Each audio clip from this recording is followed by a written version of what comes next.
안녕하세요. 엘무비입니다. 이번 시간에는 1인 2캠 필수인 이유에 대해 알아보도록 하겠습니다. 더불어 1인 2캠 촬영 방식에 대해 함께 보도록 하겠습니다.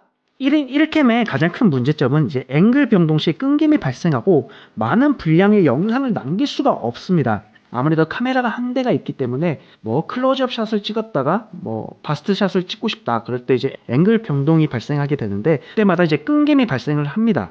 그러다 보면은 뭐 주례할 때 그 주례사 말씀이 끊기거나 뭐 사회자가 말을 할 때 말이 끊기거나 또는 뭐 축가 부를 때 축가 부분이 끊기거나 그런 끊김이 발생할 수가 있습니다. 신부 대기실 하객맞이 동시 촬영이 가능하다. 1인 2캠 같은 경우는 하나는 이제 촬영자가 직접 들고 찍고 하나는 픽스 고정 카메라로 이제 쓰고 있잖아요. 그래서 한 대는 신부 대기실에 하나를 고정해 둡니다. 고정해 두고 한 대는 이제 촬영자가 직접 찍으면서 또 신부 대기실로 갔다가 또 하객맞이 갔다가 이렇게 왔다 갔다 하면서 찍고 동시 촬영이 가능한 부분입니다. 본식 같은 경우는 계획식부터 행진까지 끊김없이 촬영이 가능합니다. 사회자가 예식을 시작하겠습니다. 그 멘트부터 신랑 신부 행진하고 플라워 샤워 할 때까지 그때까지 모든 장면이 끊김이 없이 쭉 촬영이 가능한 부분입니다. 다양한 컷으로 표현이 가능하다. 이거 같은 경우는 고정 카메라 같은 경우는 이제 광각으로 촬영을 쭉 하게 되는 거고 촬영자 같은 경우는 이제 역동적으로 찍는다 했잖아요. 그래서 뭐 클로즈업 샷도 찍었다가 뭐 풀샷도 찍었다가 바스트 샷도 찍었다가 이거를 이제 편집을 하다 보면 이제 다양한 컷들이 나오게 됩니다. 이제 1인 2캠 위에 뭐 짐벌을 사용한다거나 드론, 액션캠을 활용하면은 한층 더 업그레이드된 퀄리티 높은 영상으로 남길 수가 있습니다. 그래서 주로 1인 2캠은 필수고요. 이건 필수입니다.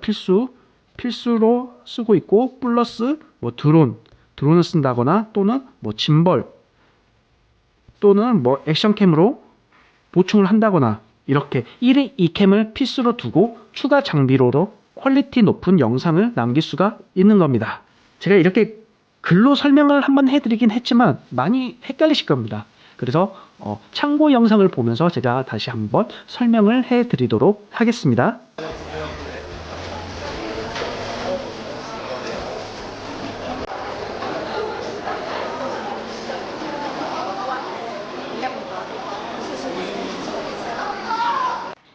네, 잘 보셨나요? 네, 여기 보시면 뭐 같은 시간 동시 촬영이라고 이렇게 표현이 되어 있는데요. 고정캠은 이렇게 신부 대기실 계속 촬영을 하고 있는 거고요.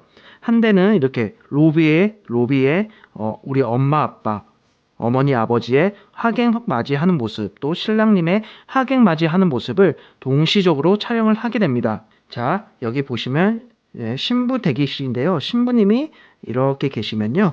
여기는 뭐 촬영 스냅 작가님이 계실 거고 여기는 이제 1번 캠이 촬영자가 직접 들고 이렇게 찍고 있고 또 이제 2번 카메라는 한쪽 사이드에 이쪽 아니면 이쪽에다가 적당한 곳에 2번 카메라를 두고 고정 카메라가 되겠죠. 고정 카메라가 이런 식으로 쭉 찍게 됩니다. 이제 고정 카메라 같은 경우는 이렇게 사이드에 두는 이유는 가운데다가 고정을 해두게 되면은 이제 하객분들이 이제 상닫대에 걸려 넘어질 수도 있고요. 스네 작가님도 이제 방해가 될 수가 있고 또는 이제 하객분들이 막 카메라를 만지거나 이게 카메라를 가려버리게 돼요. 이제 영상을 쓸 수가 없는 경우가 많거든요. 그래서 하객분들이 왔다 갔다 하지 않는 곳, 사이드 한 곳에 두어 촬영을 하게 됩니다. 그리고 이제 여기는 이제 예식장 로비가 되겠는데요. 이제 여기에 어머니 아버지가 계실 거고 여기도 어머니 아버지 신랑님 이렇게 있으면은 하객들이 이렇게 바글바글 있을 거 아니에요. 하객들이 있으면은 그래서 뭐 이렇게 촬영을 했다가 뭐 이렇게 촬영했다가 이렇게 넓게도 촬영했다가 전체적인 모습도 보여줬다가 어머니 얼굴 클로즈업 했다가 아버지 얼굴 클로즈업 했다가 뭐 신랑님 얼굴 클로즈업 했다가 이런 식으로 왔다 갔다 또는 이제 다시 또 신부 대기실에 들어가서 신부 대기실의 모습도 찍고 이렇게 1번 카메라는 이렇게 왔다 갔다 하면서 촬영을 하게 되는 거고요. 이제 2번 카메라는 이제 한쪽 사이드에다가 한쪽 사이드에다가 배치를 해 두어서 이렇게 계속 찍히게 되는 겁니다. 그래서 아까 영상에 보셨다시피 신부 대기실과 하객맞이를 동시에 촬영이 가능합니다. 네, 두 번째 영상입니다. 두 번째 영상은 본식에서의 1인 2캠 제작 방식에 대해서 한번 보도록 하겠습니다. 우선 지금 보시고 있는 영상의 내용은 양가의 어머님들이 축가를 해주고 있는 모습입니다. 1인 2캠으로 어떻게 축가 장면이 촬영이 되고 편집이 됐는지 한번 보도록 하겠습니다. 우선 여기 보이는 1번 카메라, 1번 카메라는 촬영자가 직접 들고 촬영하는 영상이고요. 2번 카메라 같은 경우는 이제 고정캠이 되겠습니다. 그리고 여기 최종 편집본은 1번 카메라에 좋은 컷을 넣고 2번 카메라에 좋은 컷을 놓고, 그래서 1번 카메라, 또 2번 카메라, 1번 카메라, 2번 카메라 이런 식으로 편집이 되어 신랑 신부님께 보여지는 영상은 이 최종 편집본이 되겠습니다. 이제 여기 보이는 거는요, 1번 카메라의 온본이고 2번 카메라의 온본이 되겠습니다. 네, 지금 보시면 이제 2번 카메라가 계속 보여지고 있다가 다시 1번 카메라로 이렇게 보여지고 있죠. 다시 이제 풀샷 2번 카메라로 보여줬다가 다시 1번 카메라는 이제 앵글을 변동하면서 투샷을 잡았고요. 투샷에서 좋은 컷을 다시 이제 편집본에 이렇게 넣습니다. 1번 카메라 또 보여줬다가 다시 또 2번 카메라 풀샷, 1번 카메라 신부 어머님의 바스트샷을 보여줬다가 다시 2번 고정 카메라, 2번 카메라가 되겠습니다. 네, 이런 식으로 1번 카메라는 다양한 역동적인 앵글을 잡아주고요. 2번 카메라는 이런 풀샷으로 잡아주어서 1번 카메라, 2번 카메라 이렇게 번갈아 가면서 편집이 되는 겁니다. 그래서 우리 신랑 신부님께서 보시는 영상은 이렇게 다양한 역동적이고 다양한 컷으로 지루하지 않는 장면으로 이제 감상을 하시게 되는 겁니다. 우리 앞에 제가 이런 말 한번 해드렸잖아요. 1인 1캠 같은 경우는 앵글 변동 시 끊김이 발생할 수 있다, 이렇게 말씀을 드렸습니다. 우리 1번 카메라를 다시 한 번만 유심히 잘 봐주세요. 보시면 이제 이렇게 잘 잡았다가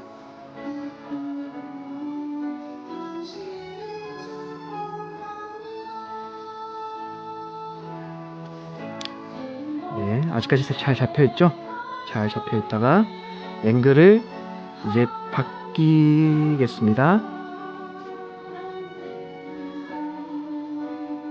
네, 보셨나요? 보시고 있죠? 네, 양가 어머님의 이렇게 모습을 잡았다가 신랑 신부님의 모습을 당기기 위해 앵글을 이렇게 변동을 했습니다. 그 앵글 변동하는 한 2초 사이에 번잡한 모습을 봤죠? 다시 한번 볼까요? 이제 이 장면에서 신랑 신부님의 얼굴을 찍고 싶어요. 그래서 앵글 변동을 합니다. 네, 이렇게.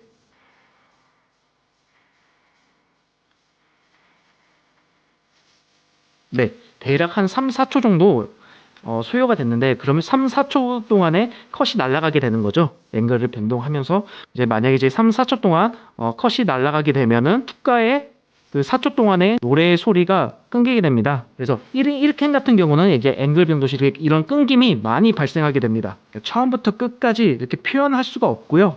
반드시 1인 2캠 이상 카메라가 되어야지 이런 끊김 없는 영상으로 남길 수가 있는 겁니다. 계속 보도록 하겠습니다.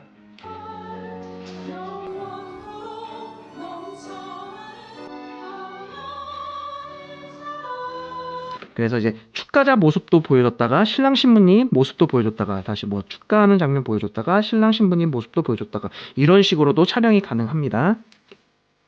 네, 지금 이제 신랑 신부님 모습이 보이고 있죠? 자, 여기는 이제 추가캠이라고 적혀 있습니다. 이제 1번 카메라도 아닌 2번 카메라도 아닌 추가캠. 이제 주로 이제 추가캠 같은 경우는 고프로를 많이 쓰는데요. 전체적인 애식장 모습을 보여주거나 아니면 어느 특정한 부위에 초광각으로 넓게 보여줘서 컷의 흐름이 지루함이 없도록 추가적으로 이렇게 인서트를 해주고 있고요. 또는 사회자 멘트가 끊기지 않도록 이런 고프로 컷을 아주 짧게 이제 인서트를 하는 경우도 있습니다. 또는 1번 카메라와 2번 카메라가 둘 다 막 세팅되어 있어서 막 둘 다 쓸 수 없는 상황이다 그러면 이런 추가 카메라로 이렇게 드문드문 인서트를 해주고 있습니다. 그래서 1인 2캠의 기본 베이스에 이런 추가 카메라, 추가 카메라는 뭐 이런 고프로도 되겠고요. 뭐 짐벌도 있을 거고, 또는 뭐 드론도 있을 거고, 되게 다양한 추가 캠으로 좀 더 퀄리티 있는 영상을, 다양한 컷을 남길 수가 있습니다.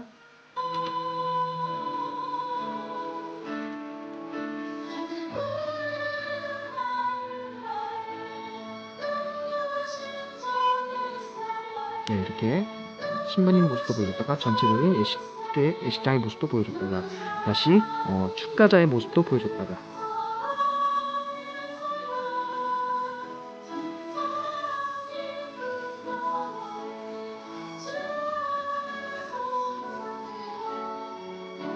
네, 어떻게 잘 보셨나요? 이렇게 영상으로 보니까 좀 더 아주 더 쉽게 이해가 되셨죠? 그래서 1인 2캠의 장점은 다양한 컷을 남길 수가 있다. 그리고 공식 같은 경우는 처음부터 끝까지 끊김이 없이 앵글 변동해도 끊김이 없이 처음부터 객식부터 행진까지 남길 수가 있다. 그리고 식전에는 신부 대기실과 하객맞이를 동시 촬영이 가능하다. 영상의 분량도 크게 늘어난다. 라는 1인 2캠의 촬영 방식, 참고 영상을 봤고요. 그래서 웨딩 영상 같은 경우는 반드시 1인 2캠 필수적으로 하셔야 됩니다. 플러스 추가 캠을 더 둠으로써 좀 더 퀄리티 있는 영상으로도 남길 수가 있다는 것을 방금 참고 영상을 통해서 한번 봤습니다.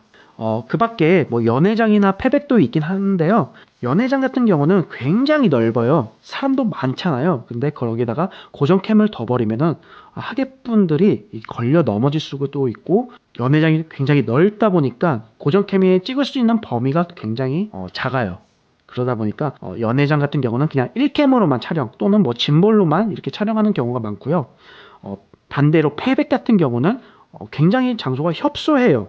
그 장소가 협소한 곳에 신랑 측 가족도 다 모여 있고 신부 측 가족도 다 모여 있고 뭐 사진 작가, 영상 작가, 수모님까지, 신랑 신부님까지 이렇게 있다 보면은 거기도 이제 고정캠의 역할을 다 하지를 못해요. 패백 같은 경우도 1캠으로만 촬영하는 게 오히려 퀄리티가 더 높기도 합니다. 패백과 연회장을 제외한 모든 장면은 이제 1인 2캠으로 촬영이 되기에 1인 2캠의 역할이 굉장히 큽니다. 2캠과 3캠의 차이는 이렇게 큰 차이는 없지만 1캠과 2캠의 차이는 엄청납니다. 네, 아까도 영상 보셨다시피 차이가 엄청나기에 1인 2캠을 할 거냐 1인 3캠을 할 거냐 거기에 고민은 뭐 큰 고민은 없겠지만 1인 1캠을 할 거냐 1인 2캠을 할 거냐라는 고민에서는 무조건 1인 2캠을 하셔야 됩니다.